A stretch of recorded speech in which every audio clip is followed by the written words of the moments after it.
قرآن میں جنت میں جانے کی 4 شرائط جو بیان ہوئی ہیں ان میں سے پہلی شرط کیا ہے؟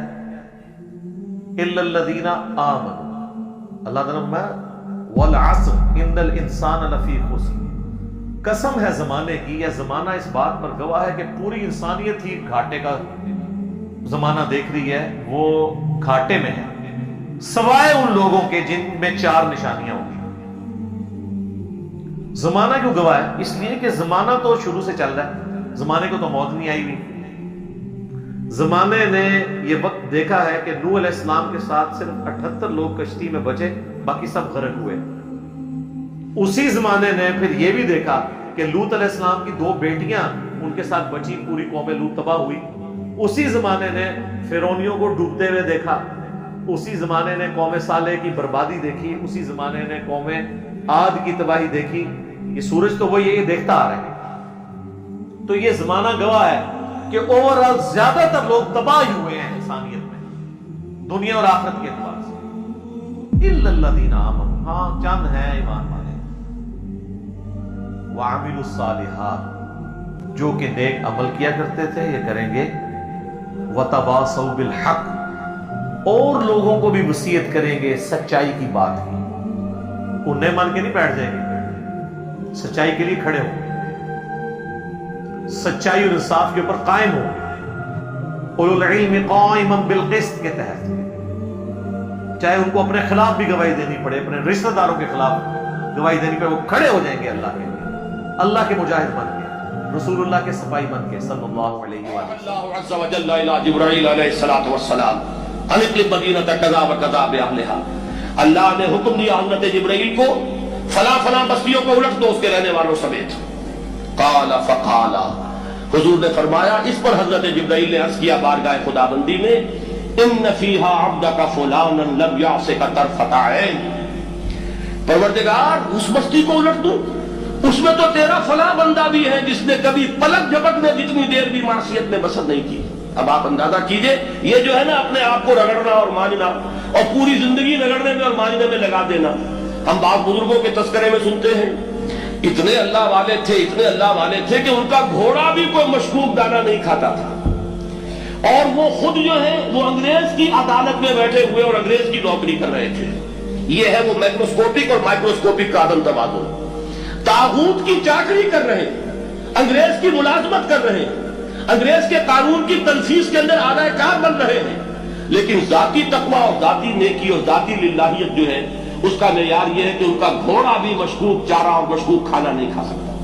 یہ ہے وہ عدم توازن، اس کو نوٹ کیجئے گا، جس کو کہ اس حدیث میں محمد رسول اللہ صلی اللہ علیہ وسلم نے واضح کر دیا کہ حضرت جبرائیل عرض کرتے ہیں کہ اللہ فلاں بستی کو الٹ دوں، اس میں تو تیرا فلاں بندہ بھی ہے جس نے پلک جھپکنے جتنی دیر بھی معصیت میں بسر نہیں کی۔ ذاتی نیکی کا اس سے اونچا کوئی مقام کوئی شخص مجھے اگر بتا سکے تو میں اس کا مرید ہو جاؤں گا۔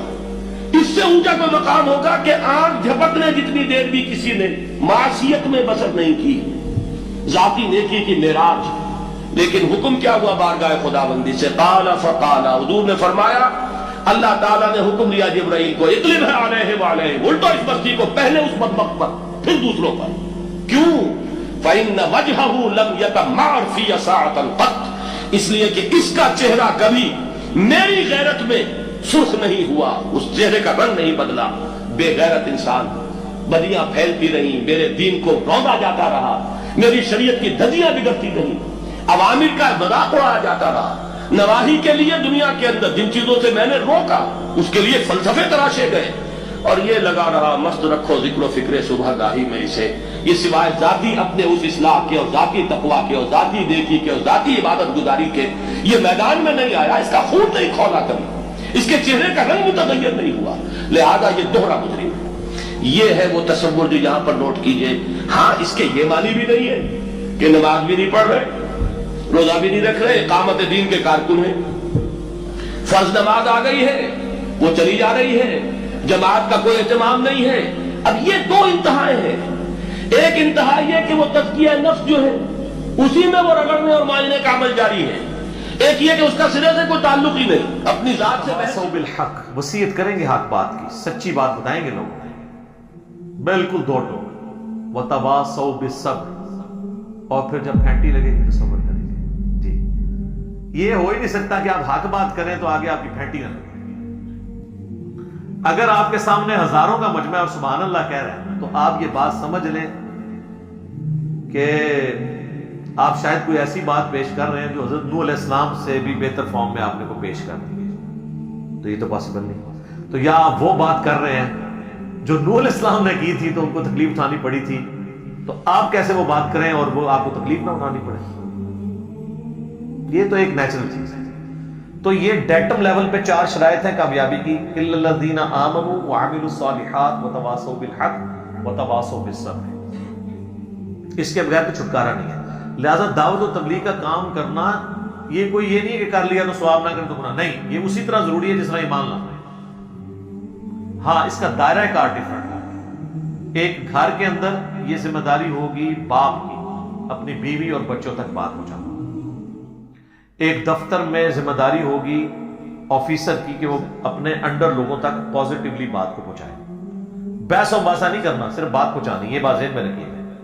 بحث کرنے کی اجازت تو اللہ کے نبی کو بھی نہیں ہے، جن سے کوئی لائق ہو نہیں سکتا کہ وہ اگلے بندے کو دلائل پہ قائل کر لیں گے، ان کو بھی کہا گیا وَإِذَا خَاطَبَهُمُ الْجَاهِلُونَ قَالُوا سَلَامًا۔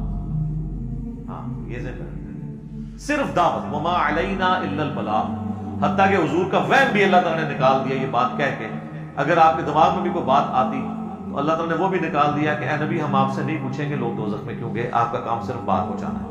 یہ نہیں پوچھیں گے کہ آپ کو ایک ذمہ داری دیتی تھی وہ باوجود ایٹے بڑے دوزخ چلے گئے کیا کیتا ہے، نہیں، آپ کا کام صرف پہنچانا ہے، جس نے جانا ہے جہنم میں جائے، آپ کا کام صرف پہنچانا ہے۔ حتیٰ کہ اس سے بھی بڑھ کے قرآن میں کئی جگہ یہ مضمون آیا فَلَعَلَّكَ بَاخِعٌ نَفْسَكَ عَلَىٰ آثَارِهِمْ إِن لَّمْ يُؤْمِنُوا بِهَٰذَا الْحَدِيثِ أَسَفًا، تو اپنی جان کو ہلاک کر لے گا اے نبی اس غم سے کہ لوگ قرآن پہ ایمان نہیں لا رہے، چھوڑو۔